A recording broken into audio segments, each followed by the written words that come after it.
मित्रांनो, आज गावावरून दापोलीतून खास छावा चित्रपट बघण्यासाठी मुंबईला मित्रांनो आलोय आणि दादर सारख्या प्लाझा सिनेमा थिएटर मध्ये चाललोय आणि एक हिट पिक्चर सिनेमा आहे। कारण आज इतिहास जो बाळपणामध्ये आपण शिकलो तो इतिहास प्रत्येकाच्या हृदयावर यावा, प्रत्येकाची छाप बसावी असे शिवाजी महाराजांचे वंशज संभाजी महाराज यांचा छावा चित्रपट बघण्यासाठी चाललोय। तर आपण बघूया कुठे चाललोय आपण हर्षिका। बलिदान दिलं छत्रपती संभाजी महाराज त्यांचा आम्ही चित्रपट बघायला चाललोय। ओके, माझी बहीण आणि मी आम्ही भाची आणि भाऊजी वरती आहेत वरच्या खोलीमध्ये। तर आपण आता निघूया, चलो।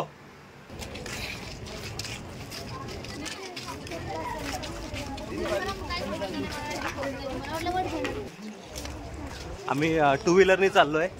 खूप धावपळ चालले, 10चा शो आहे आणि नुसती धावपळ चाललंय बघा चित्रपटसाठी। उशीर झालाय खूप, भाऊजी लेट आले। धावतोय आम्ही सध्या प्लाझा सिनेमा दादर। सायन एक चांगली सिटी असल्यामुळे दादर जवळ आहे आपल्यासाठी। आज बघू शकता आपली टू व्हीलर आणि आपल्यासोबत भाऊजी आहेत। भाऊजी जरा काय करा। ओके, आपण सर्वजण चाललोय ते बघायला। बाय।